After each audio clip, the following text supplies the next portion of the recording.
Hey, it's Grace Holland here at the Daily Download. By now, you've probably heard that former President Donald Trump was found guilty on 34 felony counts. This verdict is historic because, of course, it's the first time a former president has been convicted of felony crimes. Here at WRAL, we've been doing a lot of reporting about what this verdict will mean for Trump, for the election, and for our country. So for today's episode, I'm going to let you listen to the insight from experts that have been shared with our team. Okay, here we go. Welcome to the show for Friday, May 31st. Joining me now to unpack this historic decision, this historic verdict, is political science professor David McLennan. Thank you so much for being here. So this is a resounding victory, certainly for the prosecution, for Republicans and those who support the former president. They believe this entire case was politically motivated. How should we be looking at this outcome? Well, I think depending on where you sit. I think for the average American, they look at a jury trial made up of, jury by peers. This is a legitimate trial with a legitimate outcome. We're going to hear political spin from President Trump and his surrogates.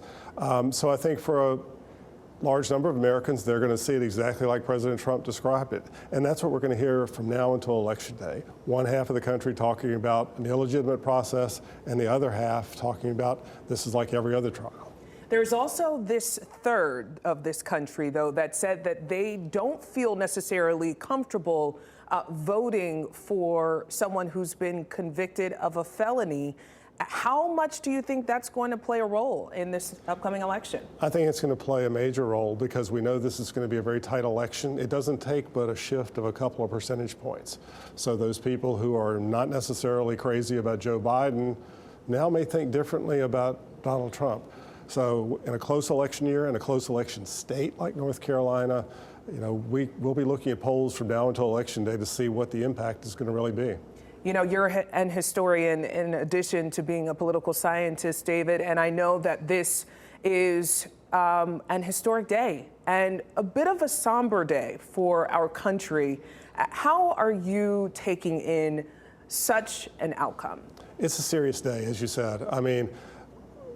235 years of American history, we've never had a former president, put on trial, and we saw that for the first time, or convicted. And so I think we shouldn't necessarily look at this through a political lens about how the election's going to play out. But this is serious for our country because it says something first about our judicial system, that it worked. But second of all, it's a sad day because a president of the United States, a former president, has now been convicted and could potentially serve a sentence like any other convicted felon. Do you see any elected Republican officials abandoning Trump as a result of this conviction, or are they behind him 100%? It's pretty unanimous, but Mo Brooks, a Republican out of Alabama, just tweeted out that now that the former president has been convicted, it's time for Republicans to consider replacing him. I don't think that's going to happen. We're too close to the election, but it may start chipping away like that. We may start hearing at least a few voices like that. It's interesting, again, that the sentencing date, July 11th, just 4 days before the Republican National Convention, where he is the presumptive nominee for president.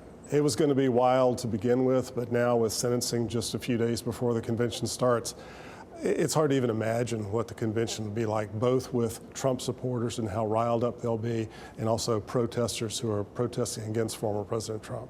So I wouldn't want to be in Milwaukee. Thank you so much for your insight. I appreciate it.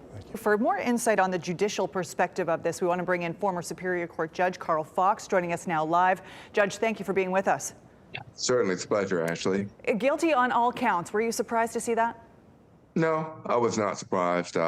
I knew a lot of people who were thinking he was not going to be convicted. I don't know if my wife even believed he was going to be convicted, but I was pretty sure that he was going to be convicted of these crimes. What made you so confident of that? Well, you have to think of it in these terms. The case is sort of like a triangle. You've got Donald Trump at the top. You have Stormy Daniels on one side. You have Michael Cohen on the other.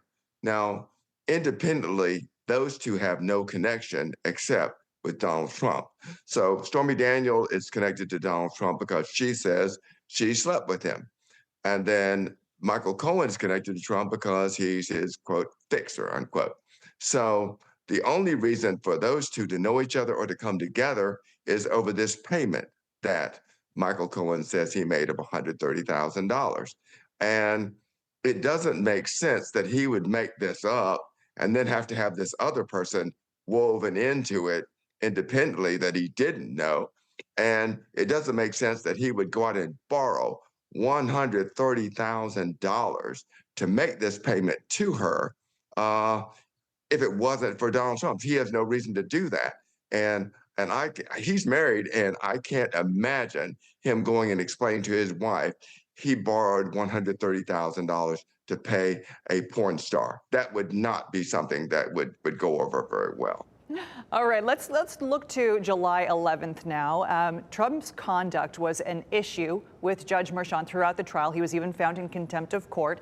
As we look towards sentencing, how will this factor in?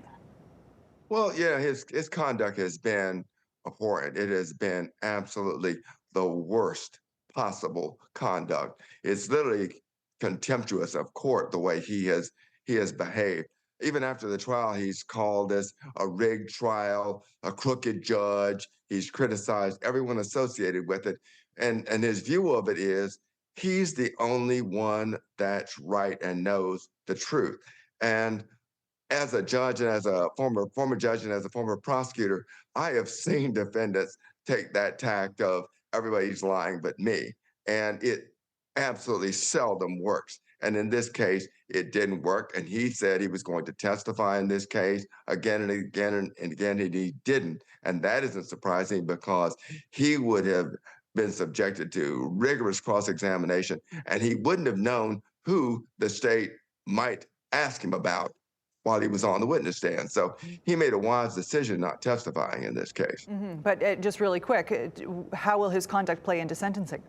Well, yeah, the judge has forgiven a lot here. Any regular Joe or regular Jane would have been locked up in jail for this trial based upon what he said about this judge and about this trial. How much it plays in, it's hard to say because he has no criminal record. And so that's a major factor. But the question is, how do you punish someone for trying to literally rig an election and change the narrative on an election? And that isn't something that should be just a probationary sentence. So I would expect him to receive some active sentence in this case, but I wouldn't be surprised if he was to receive a probationary sentence because of his lack of record, even though his behavior is terrible. All right. I appreciate your insights here. Thank you so much, Judge. We'll be right back.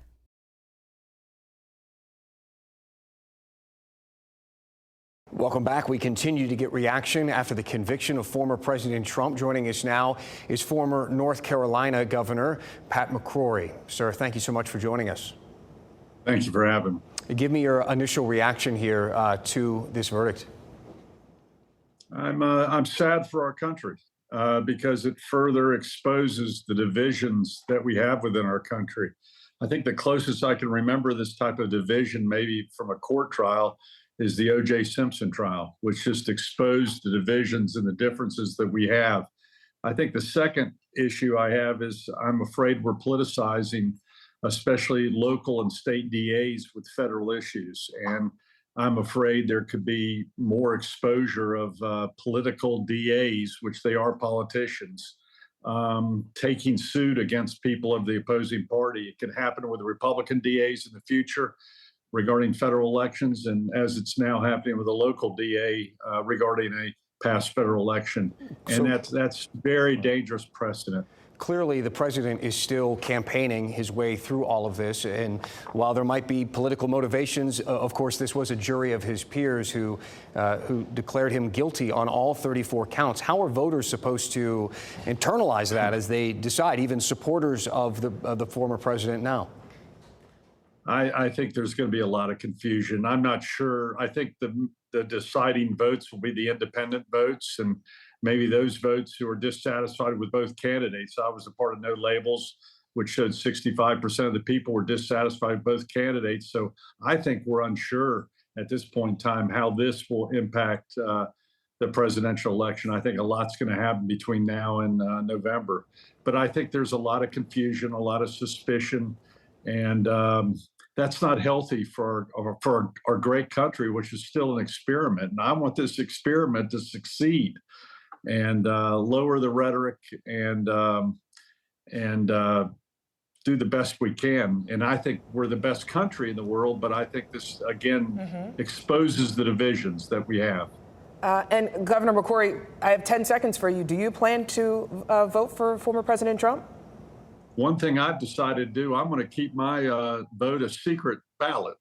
For once in my life, I'm never running again. Okay. I like the concept of secret ballot, especially this cancel culture that we have on both sides of the aisle. Thank you so Appreciate much. your time tonight. Thank you for listening to the WRAL Daily Download. Another great way to get WRAL news is the Morning Briefing newsletter. It's a daily email that's waiting in your inbox every morning with local news, events, and headlines to get you ready for the day. Sign up at WRAL.com/newsletter.